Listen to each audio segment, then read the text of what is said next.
how the hell did you guys do what you've done? I lost $5 million overnight, and major retail in Australia went bust. Do you think your 25-year-old self would have understood that, or would he told you to go f off? I went and reverse engineered all the people that actually made heaps of money. I'm like, surely heaps of people lost a lot of money and went bankrupt. When you actually do the research, there's a ton. And then I convinced myself at the time, because I lost this money, I'm going to be successful because all these other people lost heaps of money. So it's like my rite of passage in order to be ultra wealthy. The difference between authentic money and inauthentic money is that it has some kind of inherent meaning to it where you actually do the act without needing any money or gratification in the process. So there's this concept of like never build on somebody else's land. Aren't we all doing that? Aren't we all 100% building on Zuckerberg's land? Then you're like, I'm going all in on digital brands. Can't control what you look at, but you can always control what you see. Life's just a game of perspective. You can't connect the dots looking forward, only back. All that matters is what story you're telling yourself at the time as to why that happened.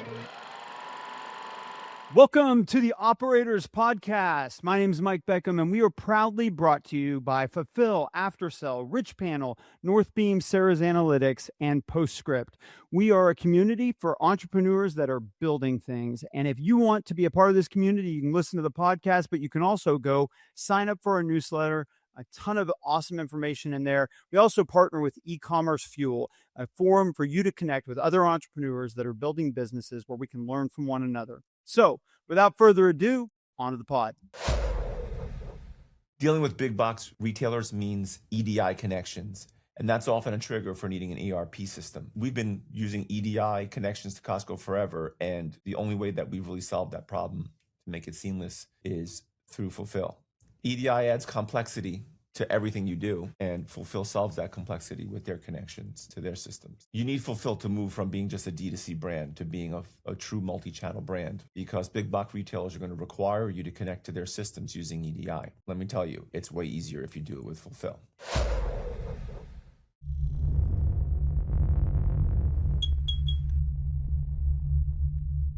Okay, welcome back to our listeners, our fellow operators. Today, we have a friend of mine. I've known Matt for 2 or 3 years now. Matt Orlić, yes, another Matt. And he's got a really strange story. He has bounced all over the damn map of building companies. I think you're really going to enjoy this. We're going to talk about how this guy has gone from losing $5 million, doing something that we're all very familiar with, all the way to building a pretty substantial company today, and now even turning around and saying, how do I go from just making money to having some impact? We're going to cover a lot of ground. So I want you to stick with this episode. Sean and I are going to kind of just pepper Matt with lots of questions.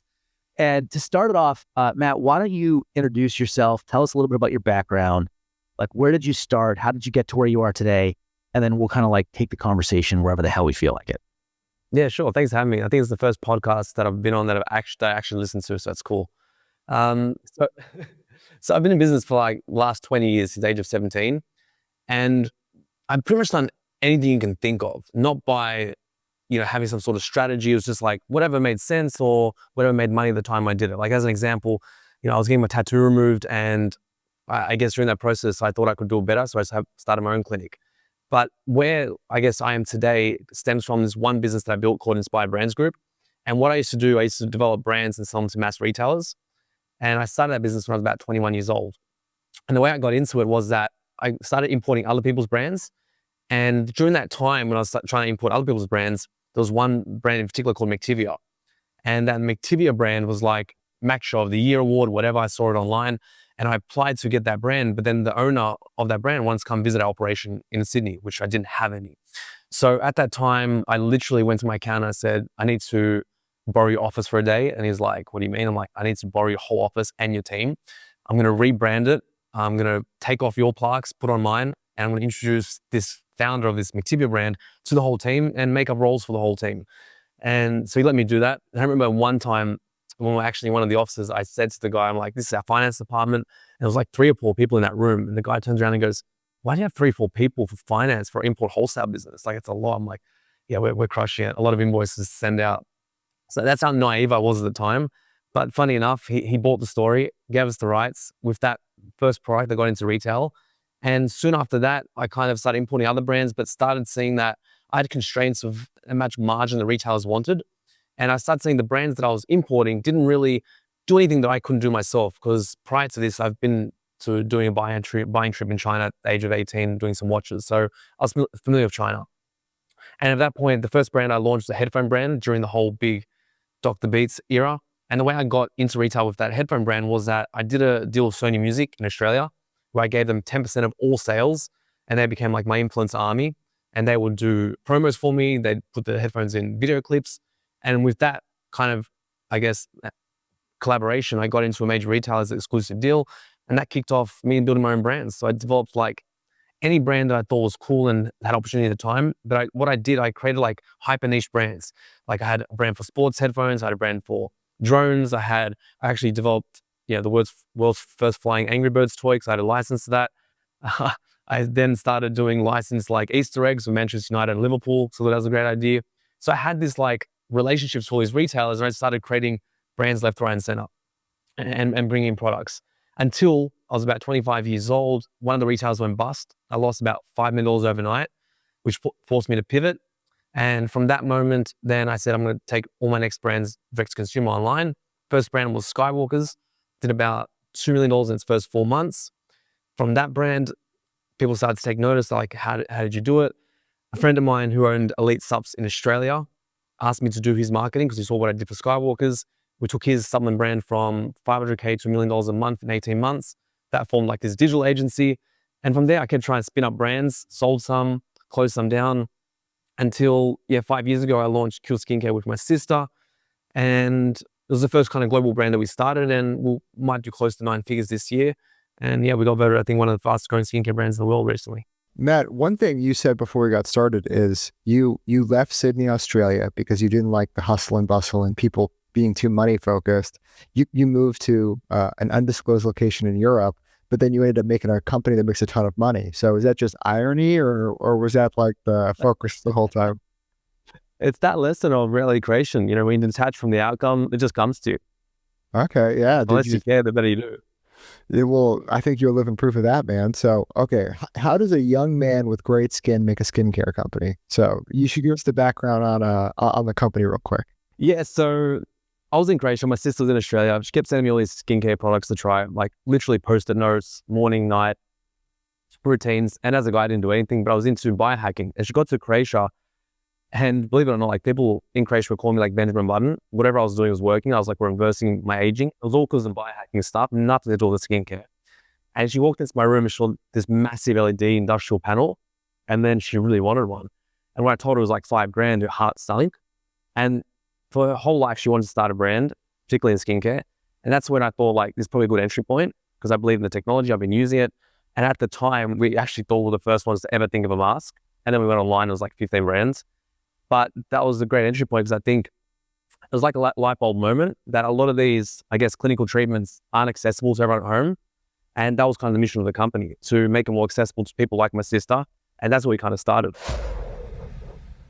Sean here to tell you about Ceres Analytics and Ceres Pulse. Ridge is profitable every single day, and we've taken that super seriously since we built this business. We track contribution margin by day. We look at the SKUs we sell every single day, and we have to do this manually up until Ceres Analytics came out. We take all of our SKU level data, we build it into the data warehouse. Everything that goes into making a true P&L, I get on a day-to-day basis. Ceres Pulse gives you clarity, so your COO and your CFO and your CMO start speaking the same language. Contribution margin shifts teams away from hoping profits survive the season to manage them in real time. Book a walkthrough with the Ceres Pulse team today. Click the link in the description, and thank you, Ceres, for bringing you this show. I mean, great category. I mean, you mentioned 15 brands. I know Omnilux is a player in the space, and we've seen other players. I think it just shows that like what looks like a red ocean is actually a great place to build. There's obviously a bunch of demand for these products, right? And like you said, they work, man. So what was the first year like? First year was a struggle. I mean, I think if someone asked me to sell the business or give my capital back, I would have taken it for sure. It was a struggle at any point, but the AOV like was high. I think anytime you're selling a product of AOV of 350 or above, it requires a lot of education. In terms of requires a lot of brand building, and we had to create some sort of associations with our brand to demand a high price point. So until we got the mechanics right in terms of influencer marketing side, it was a struggle. But it only really took off probably year 2 or year 3. Year 2 probably is where we had a light bulb moment when we actually went to another category. And because we went to another category, we found a product that we could acquire more customers with that brought more attention to the brand. And that's what really helped us. Yeah, and so if I'm getting ahead of stuff, maybe tell us where the brand is today, and then we can work backwards. Yeah, so this year we'll do close to 9 figures. We're on track to do that. We started about 4 or 5 years ago. We're in multiple product categories at the moment. We're in LED, water filters, microneedling at home, and then the normal serums and stuff like that. Which released our hair growth helmet. So that's where we're currently at. Yeah, And everything's kind of like built around skincare, Matt, or is it something else? Like as far as brand goes. yeah, it's all around skincare. I mean, like anything, I think the mission of the company kind of changes as you develop, and things what we thought were going to be year 1 were not year 5. Around this crossroads now where we're trying to understand what we even stand for as a brand, and that's probably the hardest thing. So we enter in so many different product categories, and probably too early to be honest. But we just want to stick to that narrative of bringing clinical treatments to home, because that's what we're kind of best at. And I think we're really world class in building distinct products in the market. So like you look at our mask, you look at the microinfusion, even water filters, we have a patent on. We kind of use these 5 different elements to create distinct products. We always try and change the design. We try and change the style. We change the materials. We change the experience. Then we try and add some emotional benefit. We call like this distinct pentagon. And I think because of that, we've been able to go into product categories that are trending, but stand out enough to where we can get influencers on board, because our product is unique enough for them to want to pay off our brand. Where a lot of other brands enter the market doing OEM products, and I think that they struggled in terms of getting that influence traction. If you go back to the start, you said the first year was hard, and that was just when you were selling the LED. Yeah, the mask. Yeah. Did you ever figure out or ever crack like some way to sell a higher AOV product? Because like I've played in the 350 plus space. I think Sean, you've got some things that are up there. It's the more expensive, it can get more difficult, right? Particularly with Matt Aaron. Yeah, I think the hardest thing is, especially in the early days, because you've got cash constraints, the attribution that you're measuring the product off is too short of a window. And only until this year, we probably changed it to look at clicks and deterministic views over a 60-day period, which we're now looking at a lot longer window because we have probably the cash to do it, and we have probably the confidence to do it, where year 1 we didn't. And spending into something like Meta on the mask was kind of a scary activity. And that's why we relied more on the influence at that stage. But the influence is a lot longer tail approach, right? So today we're seeing it work, but we're just looking at the attribution window as a lot larger. Was this your first foray into e-commerce? Did you go straight to brand builder? No, so I used to build brands, consumer brands, and sell them to mass retailers until, one day I was like 25 years old. I lost $5 million overnight, and major retailer in Australia went bust. And at that point I said, I'm not going to direct to retailers anymore. I'm going to build direct to consumer. And the first brand we built was called Skywalkers. We went from like 0 to 2 million in 4 months. And at that point, I was like, all right, this is probably a better play for us. And that's when we started building the whole digital team. Oh, dude, you were old school wholesale B2B, and you had a retailer go down, and that's how you lost money. My Sean, I don't think I've mentioned this. My business partner, he wrote a book partly about this, but he was selling toys when Toys R Us weren't big enough. It's like going an awesome time. Yeah, Matt, what retailer took you down? They're called Dick Smith in Australia. Have you heard of them? No, but we just have a friend lose $7 million off of Joann's Fabric, which is like a fabric store in America, and they of course went bankrupt because who the hell is buying fabric? But it's like a hobby store, and what sucks is there's just no recourse to that. Like they buy your products, and you're not a creditor. You're at the very, very bottom of the stack. Everyone else gets paid before you. Did you get clawed back at all? I don't know if this is Australian law, but if you do get paid, like even like 6 months before the bankruptcy, the creditors can come after you for the money. And so like not only do you lose all the open accounts payable, sometimes they try to get more money out of you. And it's a messy business. Yeah. It's actually funny you said that. That's exactly what they tried to do. But for whatever reason, we kept fighting it. They kind of forgot about it. But that's exactly what they tried to do. Like I couldn't believe it the day that my accountant told me. It's like, all right, so they owe you like 4 mil plus that mil they paid you like 2 months ago. They can actually go after that as well. That was like reality broken. Yeah, it's the stupidest thing on earth, man. So, okay, I got to ask then, like you went from traditional like retail, wholesale, right? You got bit there, you go direct to consumer. So there's this concept of like never build on somebody else's land, right? But aren't we all doing that? Like, aren't we all 100% building on Zuckerberg's land or TikTok, or like how do you, I'd be curious how you both think about this, but Matt, how do you think about this? I mean, concentration risk is real, and you just do your best you can to diversify as much as you can. I think even with Qure today, despite, I know Sean says it a lot, like we could probably invest a lot more in Meta earlier, but because I had like PTSD from what happened, I was so avid to not keep spending on Meta. So we try to make a lot of channels work. Like we make channel like Google work, I think, a lot better than other brands. And I think the influencer side and our TikTok shop is giving us a nice distribution curve across all the different platforms. So we're not really reliant solely on Meta. If you're scaling an e-commerce brand today, ads alone aren't enough. Aftersell focuses on the one moment that every brand already owns, after checkout, and turns the post-purchase moment into more profit. Monetize every order with post-purchase offers and thank you page experiences without disrupting checkout or hurting conversion. Enterprise-grade tech used by Gap, Ticketmaster, Macy's, and Target, now driving results for brands like True Classic, Hexclad, Ridge, and Jones Road. I would know. This is the reason I ended up buying 3 pans from Hexclad instead of 2. Aftersell has already generated over $1 billion in additional revenue for e-commerce brands, revenue that doesn't require more traffic or higher CAC. So check out Aftersell and tell them that the operator sent you. What I love about the Qure brand is that you guys are doing basically 5 different product verticals, and they're also complement, like they all just really help each other. Like, you know, no, I haven't seen anybody else do shower filters and light masks. But like, if you have a hair growth light mask, you know, shower filters are going to help with that. So I love how it all works together. On this idea of building on other people's land, I mean, this is the biggest problem with retail, is that like you get a PO, you're all excited. You're like, oh, I'm going to build a real business with these partners. And it's so easy for them to screw you, right? And then like, you know, when you get to the digital world, Amazon's very similar. It's like they can ban you at any point, right? Once you get to Facebook, Shopify, you control more of your destiny. And it's just understanding you're always going to have to use partners, but then putting your trust in partners that have the balance sheet to back you up, right? You brought up influencer a couple of times. I mean, that's rather new. Like you're a legacy brand builder. You were building, you know, retail brands. Then you go digital. How'd you embrace influencer? I mean, so when I was 21 years old, I built my first brand of headphones when I was bringing into like the retailers. That's when Beats took off. And I was like, how am I going to like cut through when I've got all these brands coming through? And what I did, I actually did a deal with Sony Music at the time where I gave them 10% of all my sales, and every single artist was to promote my headphones in their video clips, in-store appearances. And that's how I got into retail early on. So I was doing the influencer marketing piece on a different kind of scale, like 15 years ago. So it's kind of a natural progression for me. It's a lot easier today.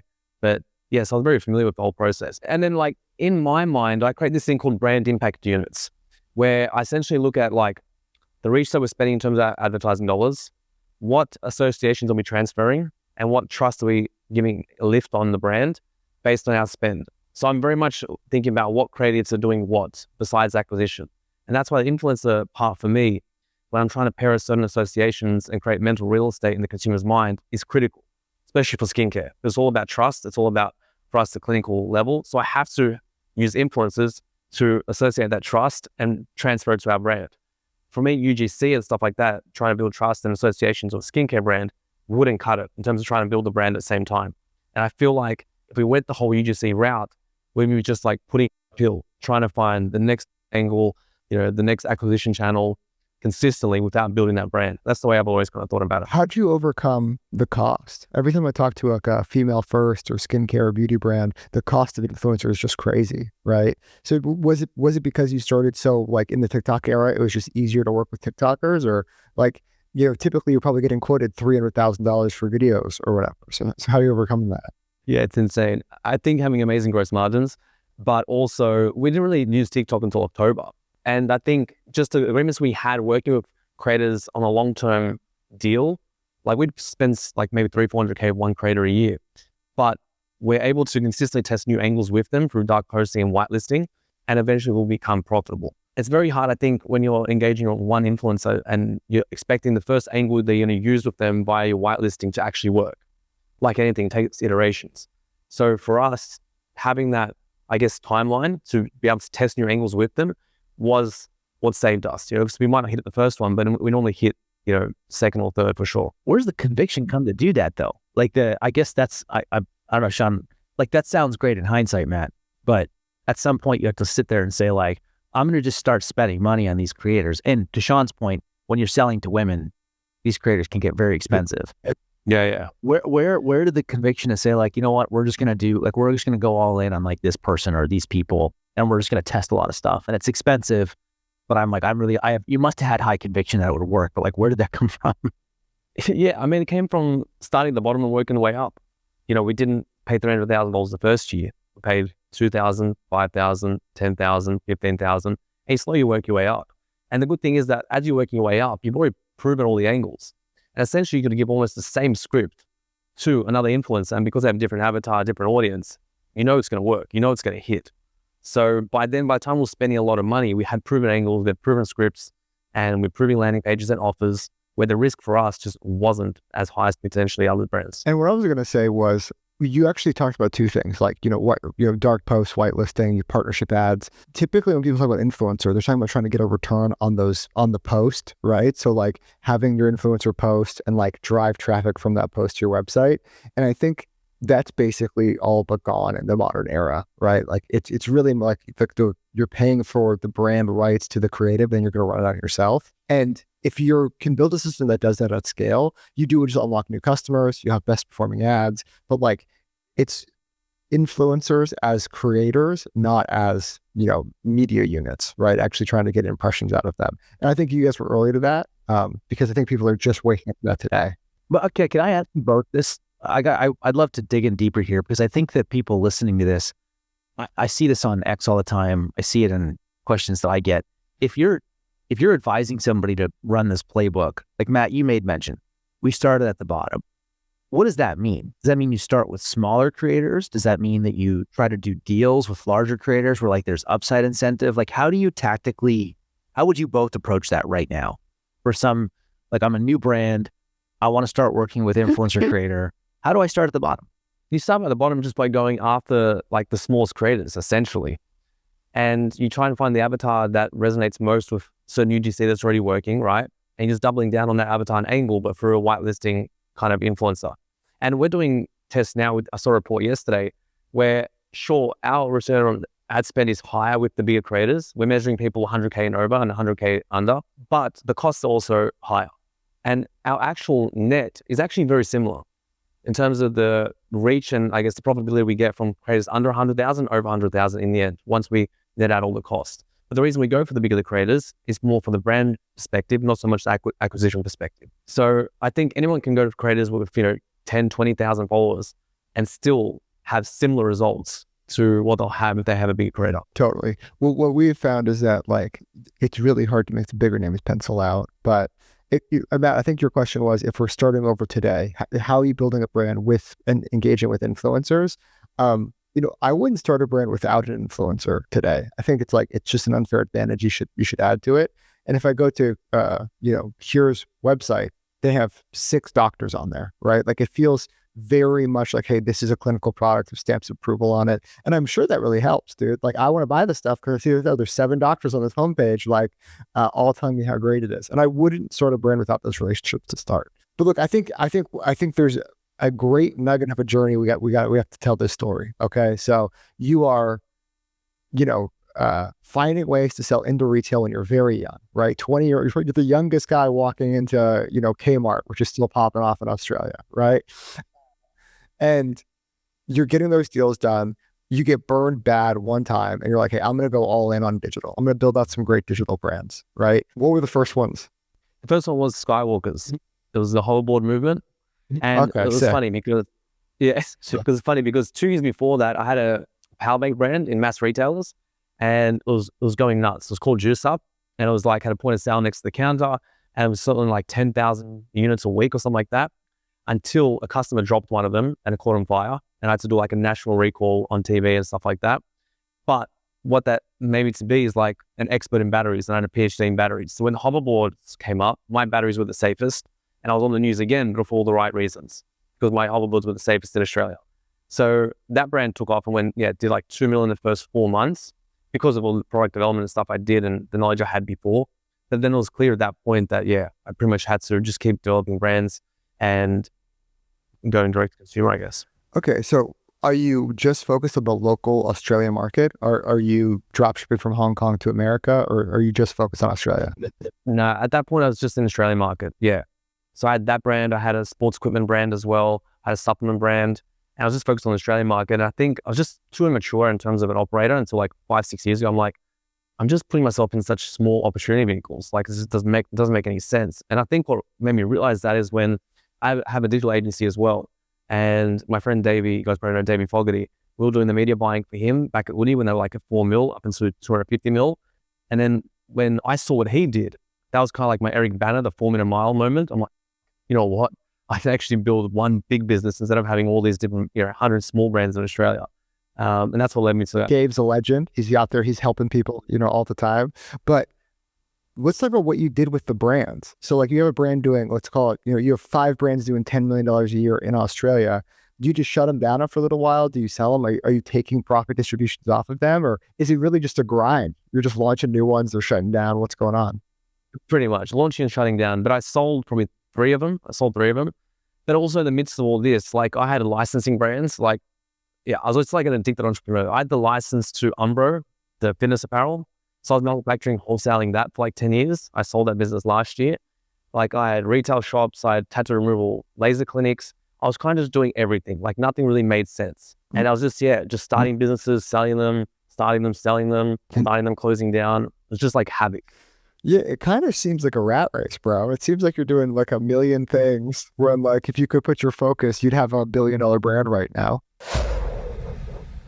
Every SaaS company says they are AI powered, but very few can explain what it actually does for the revenue of my brand. This is why Postscript's approach stood out to us. They don't just build AI for demos or buzzwords, they built it to drive real incremental revenue. Postscript's AI called Shopper, it shows up inside of SMS at moments with real buyer intent when shoppers are likely asking questions, hesitating, maybe even about to drop off. Shopper can answer product questions instantly, answer questions about fit, availability, recommendations, order issues, the kinds of stuff that people usually bounce for. This means more conversions, higher AOV, less lost demand, so you are driving more revenue and doing it more efficiently. Check out Shopper from Postscript.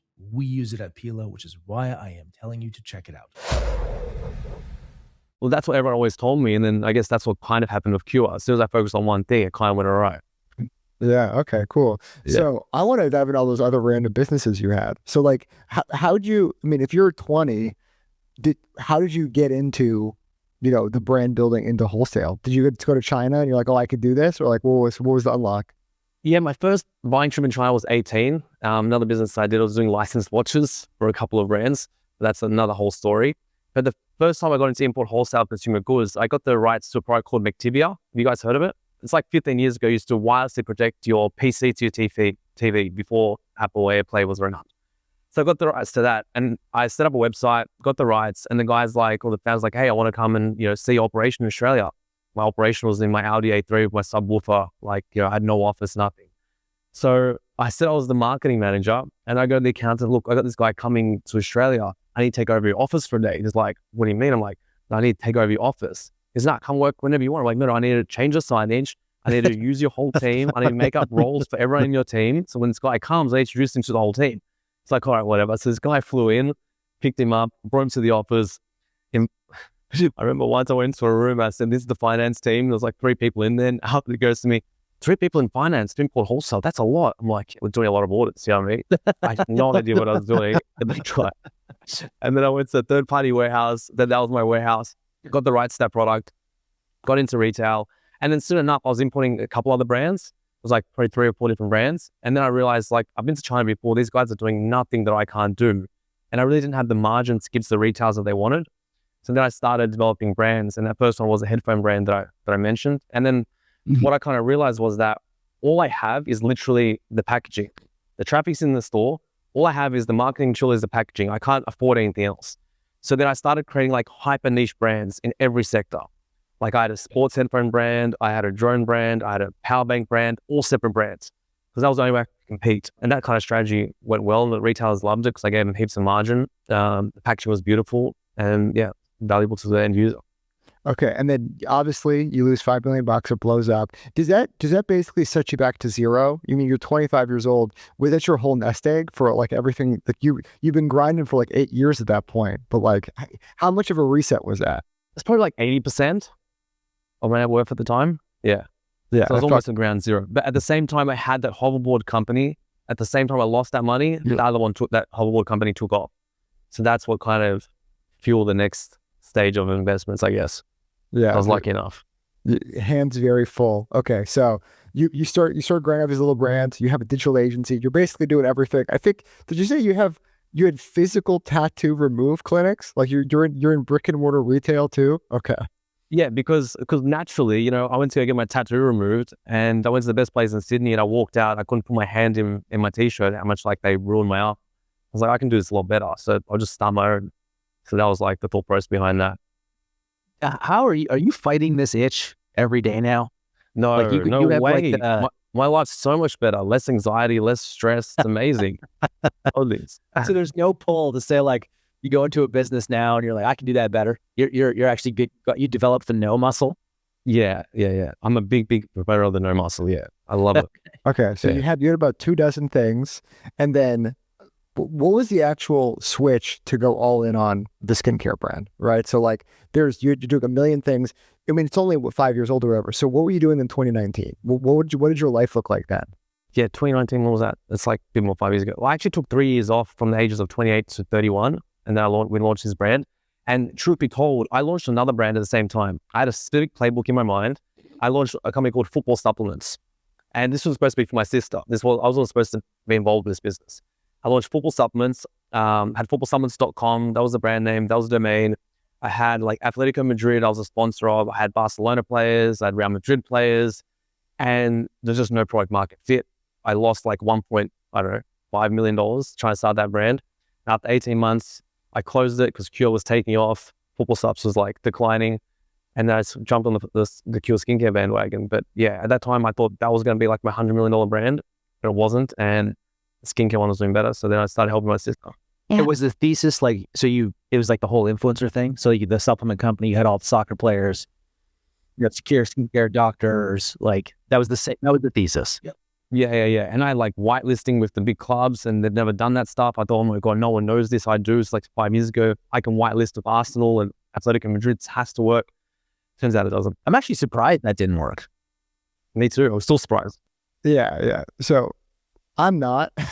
I have seen a lot of people waste a lot of money like in sports niches because they just assumed like, oh, my fans are going to love this or whatever. I know a brand that like they gave like, Messi like $1 million for ad rights and photo shoots. And they're like, and they had like a collab with him. They're like, yeah, we sold 300. And it's like, he posts on his social, he has like 50 million followers or whatever. They sold 300. It's just, it's the disconnect there. But yeah. So Matt, my question was like, 2019, the 3 years you took off, what were you doing? Because you were doing everything on earth. You got burned out. You took 3 years off. What was that time? What was that monk mode like? What was that time period like? Yeah, that was a moment for like self-discovery.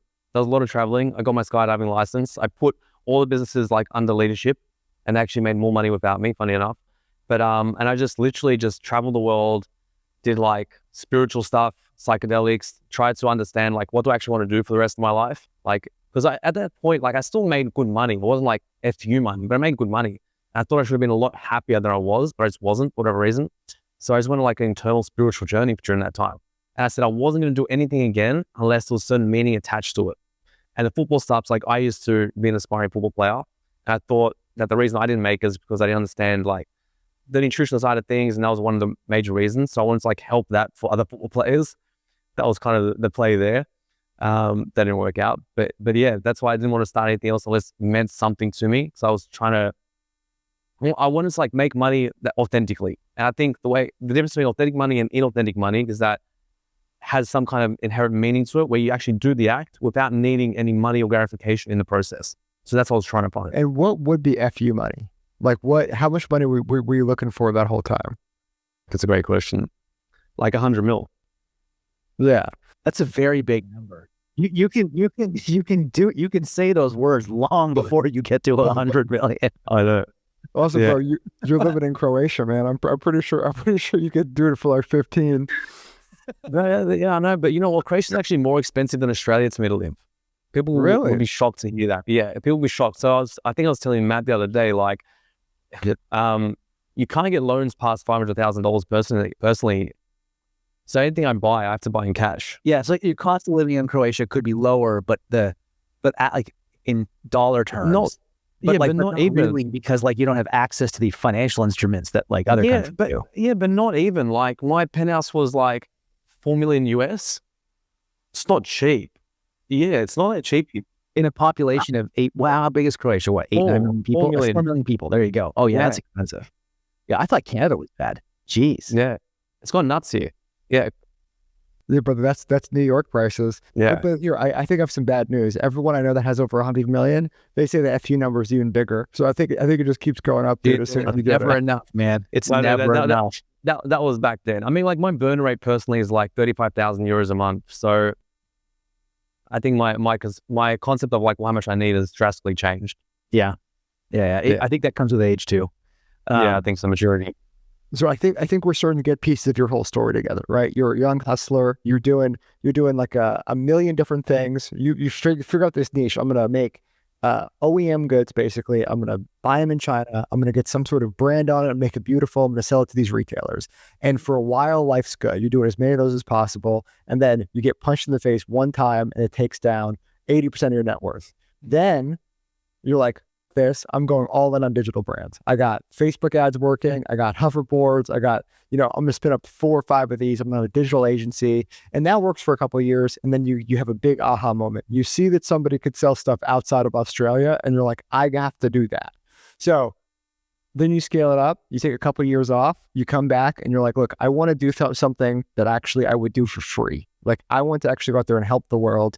And you're like, I'm going to do supplements because I wanted to be a professional football player, and I just needed to do this one little thing, and it doesn't work. But life's funny, man. It'll rob you with one hand, it'll give you a gift with the other. You end up, because your sister wanted, LED lights, you end up having this amazing brand doing $80 million a year right now. So I think things worked out, because I think the skincare brand is beautiful and it's totally crushing. Matt, you have something you want to say? I want to did you, on all of these things, were all of them bootstrapped? Was everything out of your own pocket? Like, have you ever taken any investors, anything like that? Yeah, no, definitely not. And there's like no chance in Australia that's going to give you a loan for anything. Like I remember even throughout the period when we were selling to retailers, I had to factor invoices to get paid like for 3 months. Yeah. It was like excruciating, because like no one in Australia is going to help you. No one, the financial institution there is not helpful for small businesses. Yeah, I don't think Americans realize how amazing their system is compared to every other freaking country. Yeah. And like, I kept hearing that word purchase order finance. I'm like, bro, what? Like, this does not exist in Australia. Like, it's crazy. Like, I remember so at one point, like, I went to my parents. I'm like, man, I've got this order from Dick Smith. I paid 30%. I need 70%. Like, just let me extend your mortgage. I'm not risking my house on you. Whatever. So then, and the contract we had, it was 30% per annum as a return. That's how desperate we were. So the first person I shopped it to was like, I'll mortgage my house for 30%. Yeah. And that's what we had to pay for like years as an interest rate. Wow. Yeah. That's worse than loan sharks in like freaking Manhattan. Yeah, I think 30% illegal in America. But dude, it has gotten a little bit better. I think there is more like private equity capital coming into Australia, but the multiples are still worse. So like, if you could become a global brand, try to become a global brand. I think like the tools we all use, it's like, look, if you're in Australia, you're running ads on Facebook, which is an American company, right? We're using the same social media, listening to the same music, try to get as global as possible. And like, it's just not that hard, right? If you're going to pick a market to sell into, obviously America's the best market. And then like, if you're doing that, you might as well go everywhere, right? We have a great Australian business, but it couldn't support the company, right? And when I meet Australian entrepreneurs that get stuck inside their one little market, it happens to Canada, happens to Europe too. You gotta just go abroad, dude. So let's talk about that with Qure. How are your sales breaking out? You've grown super, super fast. You said you just launched on TikTok in October. So how did you get from 0 to $80 million faster than most people? I think it comes down to our creative strategy. I think we have a very sophisticated creative strategy machine. We have this thing called a spherical scaling system that we built internally.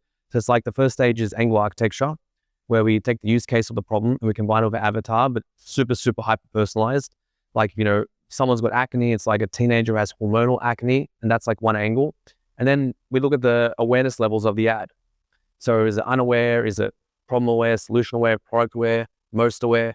And we actually modify our spending based on where it sits at that awareness level. So if we create an unaware ad, we're happy to spend more into that unawareness ad. And then as you go up the funnel, we'll spend less and less. So it's that sophistication and then scaling with formats, I think, allowed us to get to this. Because I have the coaching company now where I coach Ecomm brands.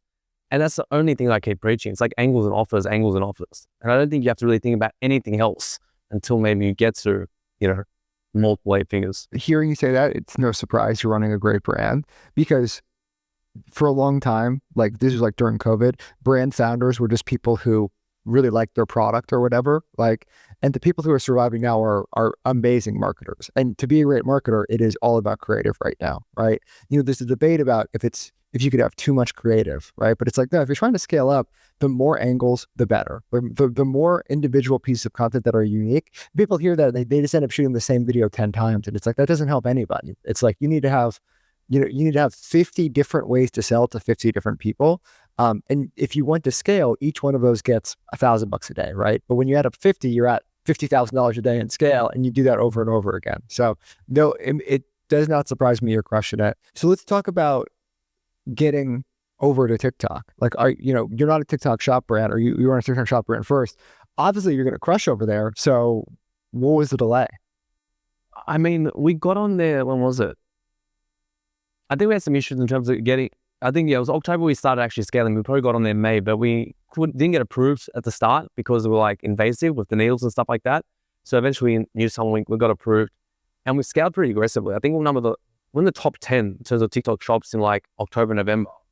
But once we started actually looking into deeper, we weren't making any money from it. And the more you dig deeper into it, like some weird thing happened where we used to get, say, about 30%, 40% of our revenue was organic. And that made it profitable for us.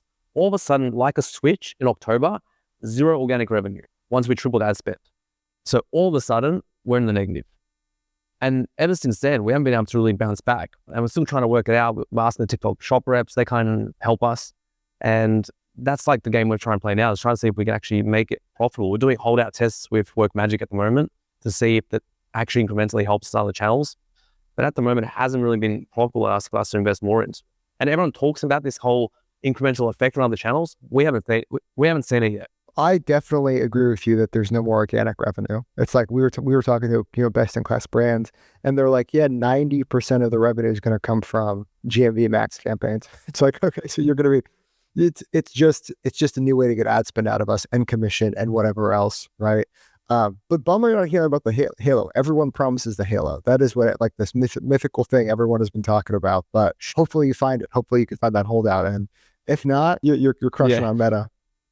Yeah, exactly. We'll see. You'll see in 10 days' time. I want to talk about so you built this company with your sister, right? What is the division? Like, how do you guys split up who does what, and how do you actually run the company? Like, who is running the company? Like, and how does the whole organization work? Because like all of this sounds awesome. That's a lot of growth very quickly to be bootstrapped. So like operationally, you got to be buttoned up.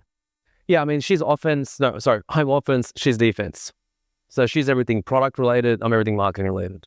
And the only time we butt heads is because obviously she's trying to build a brand and no one really knows what a brand means. And, if we advertise in a certain way, it might not be on brand. And I think that's the only time we kind of butt heads, and that's hard. But apart from that, I think it works great, because if you actually get a hand on our products, I think our products are literally world class. I think she spent a lot of time and done an amazing job on it.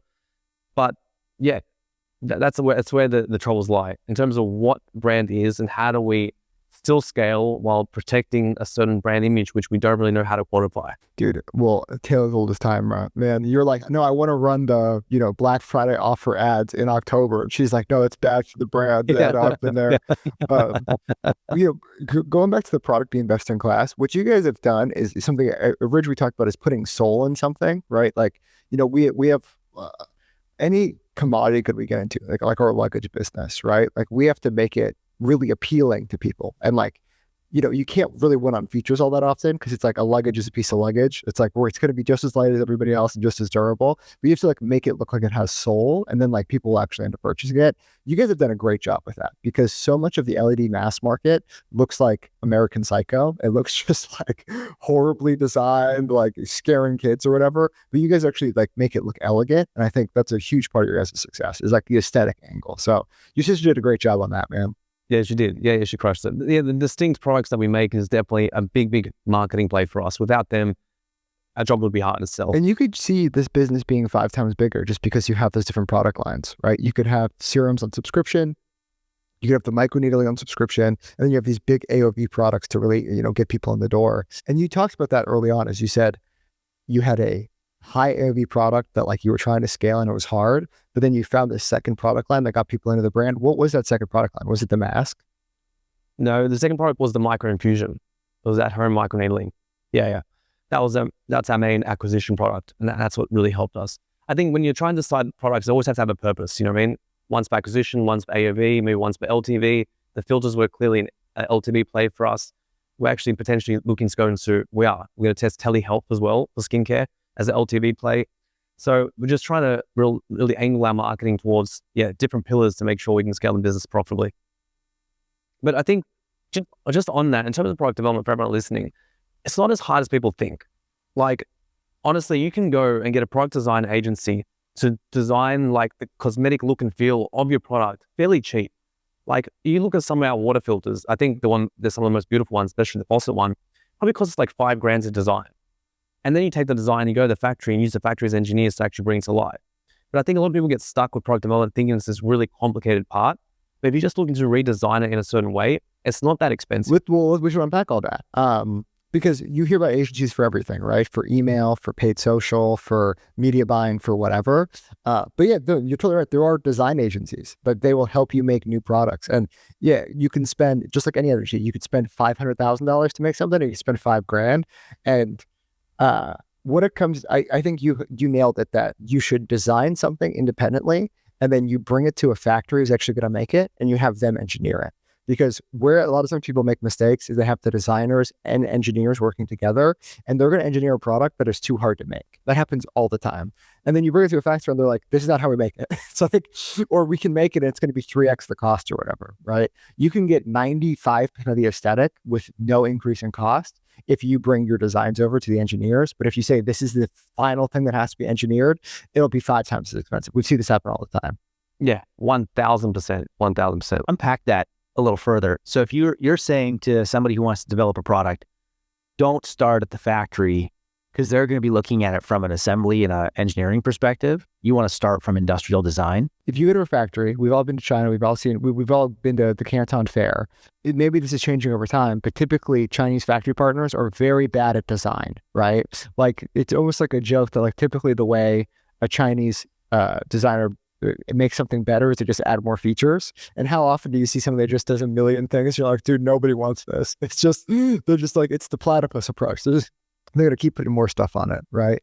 So that's why buying off the shelf products, they all look the same, right? And they're floated on Alibaba. So you want something unique. So you design something, okay? And design is just the aesthetic look of it, right? And you have a function or idea of how you want it to work. But then you go to a factory who actually makes that product, right? And you say, hey, whatever you're doing, it needs to kind of look like this at the end. And then you work together with them to engineer a product that actually works with their supply chain. They have the inherent knowledge of how to make the thing anyway. You don't really know that. And then together you build something that looks beautiful. And like, our language is a good example of this, where, we could have just done an away clone. We could have just done a monos and away are the exact same bag, right? We wanted to make a different one. We'd add metal to it. So we have a design, and then we go to a factory and say, it has to kind of look like this, but we don't engineer that product. We work with them to engineer it. So that's the tip for everybody. You've spent quite a bit of money on product though. Like, I think to what Sean's saying, like you and Christina are not afraid of investing in product development. No, I mean, for the mask, it probably cost us $200,000, $250,000 to start with. Because we also built an app. So we have a customizable feature in terms of where you want the treatment. You can have different anti-aging under the eyes or acne on the chin, whatever. We've probably spent a couple $100,000 developing that mask at the start. Yeah. Also mold fees, right? Yeah, the molds and stuff like that. Yeah. Dude, tooling kills me. The molds do kill you, yeah. I mean, she designed some new packaging recently, which is beautiful, but the molds for the packaging cost us like $80,000. Which I was shocked about. Put it in a box, bro. But at least there's no sizes, right? It's only less than 20 SKUs in the whole business. Yeah, because the killer is like, shoes molds are so expensive because it's like you want to do half sizes. Okay, it's like, 250 grand. Are there any categories you've avoided? You've done so much stuff. Is there anything where you're like, oh, that's too hard, I shouldn't do that? Or like in retrospect, would you have any tips to like products you should definitely not do? It's a great question. Ours, Sean. The answer is ours. Like, that's always the answer. Yeah, look, I don't know. I think the only thing you shouldn't do is stuff that you don't actually like. I think the older I get, and especially I think with AI coming into play, where we're going to have abundance of resources everywhere, I think it's more important than ever to actually do something you love and sell something that you actually like. And no matter what that is, I think you can make anything work if you like it and you want to do it for a long enough period of time. Dude, except for football supplements. Apparently you couldn't get that forward. Yeah, just not those. I was going to say, I have a further question on like how you guys are running the company, because you said you're offense, she's defense. So you're marketing, she's product. Where does like operations, supply chain, like finance, where does all that roll up to? Me. You. Okay. Yeah. Yep. Yeah, I still run that part of the business. I just have a lot more experience in that, so it wouldn't make any sense. And I think her sort of genius and what she loves the most is making products, and I don't think it makes sense for her to do anything else but that. I 100% agree. Typically, I say there should be 3 people in a business: a product person, a marketer, and then an everything else guy. Kind of seems like you're the everything else guy and the marketer. So maybe at some point you hire an everything else guy, a COO or somebody else. Yeah, a COO, yeah. And also the reason why the COO is the easiest one to hire is just like it is the most transferable across brands, right?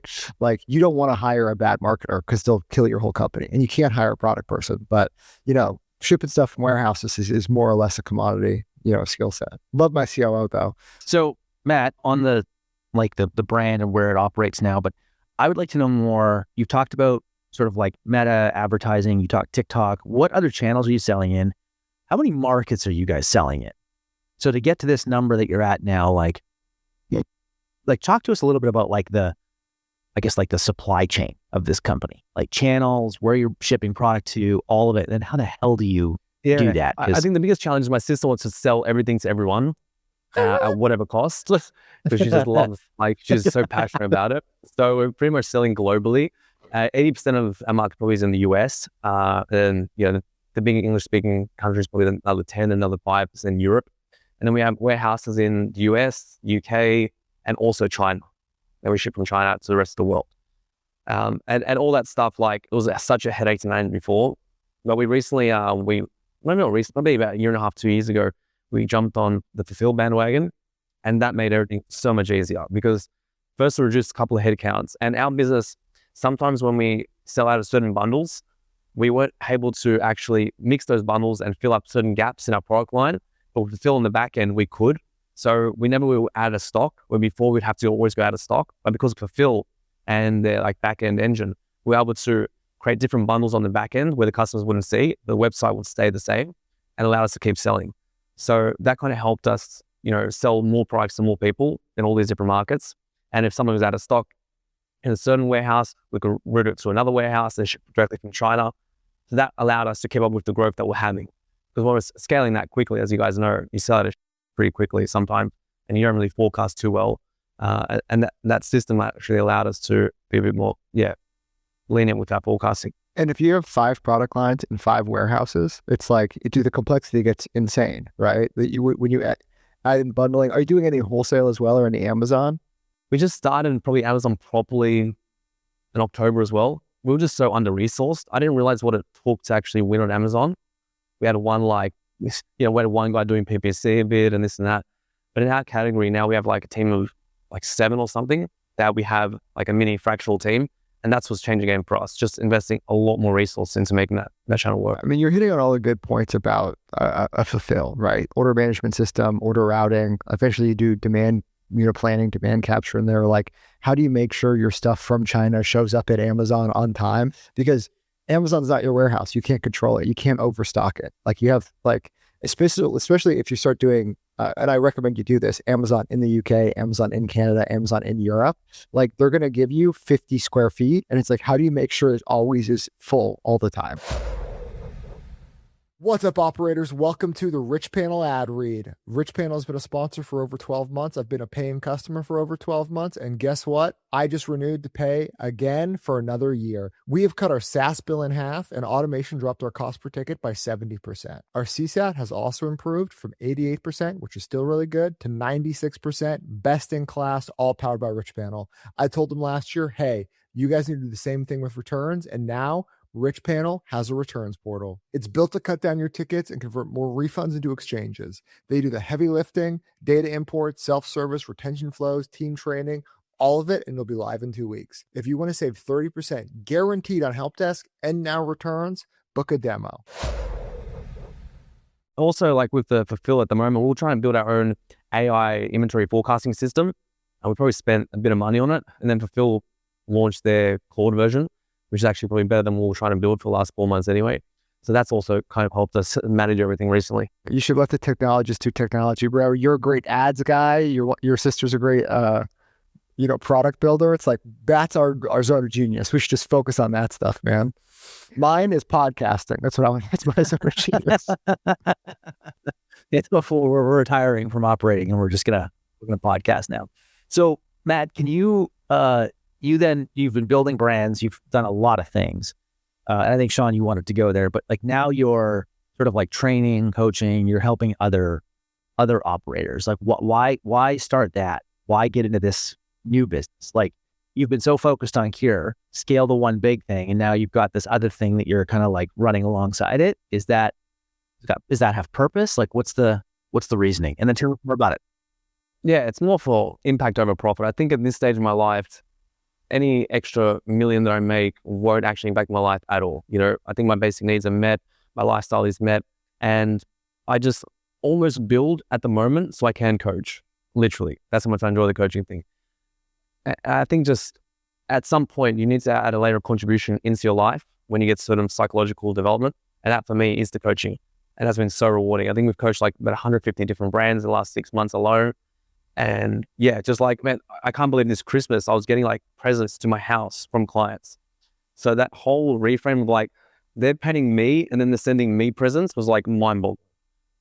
That alone. And I think that's what drives me today to actually grow Qure so I can be a better coach. Well, dude, you're definitely a never enough guy, right? Like even though you took the 3 years off, like you found purpose in your life, you did the mushrooms. It seems like it's still like it's never enough. You got to be doing lots of stuff. What's the difference between coaching and like your agency business? You had an agency business. Is it really just you're not doing the work? It's all just like helping people get in the right frame of mind, or you explain what the coaching offer is? And then the coaching is all about like actually not just from a mindset perspective, but helping the whole e-commerce business from every department. I think from the agency side, it was all done for you. It's done with you. And the agency side, we'll just focus on media buying at Facebook.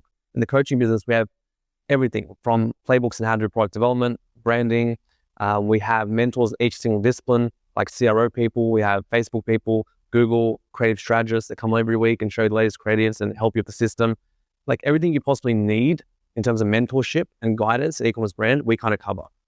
So I think the service is very different. Because as you know, like when I was trying to build the brand, that's why I even reached out to Matt for help early on. I didn't know what I was doing as the brand was growing. I was just trying to find people who did what I've done before. And especially in e-commerce, there's so much to do. But more importantly, it's about someone telling you what to do when, the sequencing of it.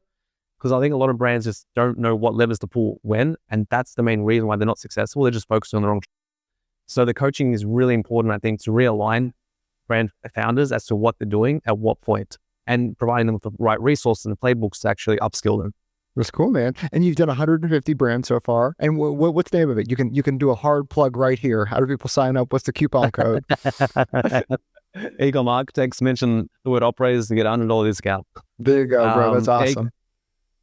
Yeah, ecommarchitects.com. No, please. You're going to say a couple more things about it. I'm curious. I want to know more. You want to know more? I mean, it is what it is. Like it's a monthly subscription. There's no contracts. There's nothing else. Essentially, if you don't like what you're learning, you can leave. And it's only like $5.99 a month. Literally, it's just there for impact over profit. People come in, they're like, why is it so cheap? I think that's the reason why some people don't even join, because they don't understand why it's like $5.99 and they have like 14 mentors there. But it's as simple as that. Yeah, dude, look, it's kind of the reason why we do the podcast, right? Like People joke about how many sponsors we have. And look, this podcast makes a ton of money now, millions and millions of dollars. I was trying to do it for free. There's one guy on the podcast, not going to name him, Jason. He wouldn't let us do it for free. He's like, we gotta get sponsors. But it's just because I love brands, bro. It seems like you love brands too, right? Like being a young guy, 20 or whatever, I would love to buy him. I think you were the same way. It's like, it's cool, man. I love stores. I love brands, and I love everything we're building. And in the age of AI, great time to be building a brand. Everybody on earth is building tools for us, right? Like Fulfil has 100 great engineers. They're going to make Claude work great for e-commerce. Ceres Analytics is going to build my data warehouse. I can just show up and be like, I have an idea for a new color. Like that's my job basically. So Matt, you want to add to that? Yeah, I agree. I think that a big part of the reason we do the pod is it's nice to be helpful. Like it feels good. Like we get a lot of feedback. But I mean, to say that though, the flip side of this is the reason I was excited to have you on, Matt, is probably like one of the more acute pieces of feedback we get is we don't make enough content for like people who are kind of starting out and early on. So I think this has actually been really helpful to have you on. So like, here's the journey and here's how I do things. And like, here's some frameworks to actually help you. And then it's cool that you're actually doing that, like the Ecomm Architect thing to like actually help people. Because we have had this criticism for sure on this show is that we stay a little too up level, up market. But yeah, I think Sean hit it, man. Like we do this to be helpful. I think the like, we have too many sponsors. The business makes a lot of money. I don't know. My view is I just don't believe that people value free, right? Like I really don't. I think you said that, like your program is pretty low priced. People almost get turned off by like, if something is free or too cheap, it must be bad. So I think like this is sort of my rant on like operators. I think by us building a good business around it is just going to make the content even better, and that's net benefit to the actual audience. So like suffer through the sponsors. They are funding the increasing of the collective knowledge of e-commerce and brand building. And I think that's a good thing, even though I find it annoying too sometimes. Sure. Dude, hell yeah. I mean, Fulfil brought this amazing story to us today. Thank you, Matt. Thank you, Fulfil. So Matt, you are on record saying that you think any company not using AI every day is being irresponsible. How are you using it right now? How are you getting the most effective AI tools? I think at the moment, we have this philosophy, we want to build the people to build a business. So self-leadership is a big component of our philosophy at our company, where I do leadership trainings every week. And we have like this internal university. So at the moment, we're literally just upskilling everyone to use AI themselves. We're also hiring a head of AI that starts in a couple of weeks' time. But we really want to empower everyone to find solutions on their own, because what I started to see when I went to every single department is that you can use AI as a use case in so many different ways. Like for an example, like I came up with one yesterday where we have all these influencer content coming in, and we have one person doing pre-reads and trying to make sure that the content is filmed correctly. So now we're creating an app that the influencer has to upload to get approved before it gets to our team. So there's all these intricate ways we can save a lot of operational stress, but I think you need to be at the level where all the information is in order to come up with these ideas. So that's why we're trying to empower everyone else to like kind of use it. Longtime sponsor Northbeam is launching incrementality later this quarter. This means that you can now have the trifecta of marketing measurement all in one platform. That is multi-touch attribution, media mix modeling, and incrementality holdouts all inside of Northbeam. You can automate that lift testing end to end, unify results with your MTA and your MMM. This is a lot of letters, but if you know, you know. And you can start to cut what doesn't work, and you can scale what works. And you can do this all with confidence. This is why this is such an incredible add to Northbeam. Northbeam's incrementality measures what results marketing is actually generating, not just what they're claiming credit for. As a CEO, that's like music to my ears. Sign up now and you can lock in 50% off unlimited tests for the year. Dude, I 1,000,000% agree with that. It's like saying people like aren't using the internet in like the 90s or whatever. It's like, dude, it's going to be the next technology. Just get your hands on keyboard. You have a rule that says one business at a time. You currently have two businesses. So how hard of a rule is this? I mean, I call the coaching business more of a hobby than I do a business at the moment. But I think focus for me was the game changer. You know, when I had 13 businesses at once, I was probably struggling to generate significant profit. But the moment I focused on one, we grew up pretty quickly to 80 million in 4 years. So yeah, for me, focus is a big thing. I mean, it makes a ton of sense. You were probably doing 30 million across 13 brands, and I can do 80 million off of one. Focus is a beautiful tool. Last question. You're 25 years old. You just lost 80% of your money. Okay. You just lost $5 million, a huge punch in the face. You can go back in time. What do you tell your 25-year-old self? You can't control what you look at, but you can always control what you see. Life's just a game of perspective. So you can't connect the dots looking forward or looking back. So all that matters is what story you're telling yourself at the time as to why that happened. Literally. Stories are like operating system of the mind. Do you think your 25-year-old self would have understood that, or would he told you to go off? It's like, I just lost $1,000,000. It's still $5 million pissed off. You know what? I think he would have, because you know what I actually did at that time? I went and reverse engineered all the people that actually made heaps of money. I'm like, surely heaps of people lost a lot of money and went bankrupt and stuff like that. And when you actually do the research, there's a ton. And then I convinced myself at the time, because I lost this money, I'm going to be successful because all these other people lost heaps of money. So it's like my rite of passage in order to be ultra wealthy. Yeah. Well, again, I think it all worked out for you, Matt. So thank you for coming on. Thank you for sharing your story. Thank you for Phil for making the intro. So for Phil, the ERP I use, I'm doing my order management. And if you want to talk to Matt, he has a coaching program. The link is in the show notes. You can click there. He's on LinkedIn. You can hit him up, and it's incredibly cheap, only $600 a month. And you get to talk to him, and he's going to help you make 10 times more money. That's a Sean Frank guarantee. So Matt, thanks for being here. Matt, thanks for hosting. I'll talk to you guys later. See you, boys. Thanks, guys.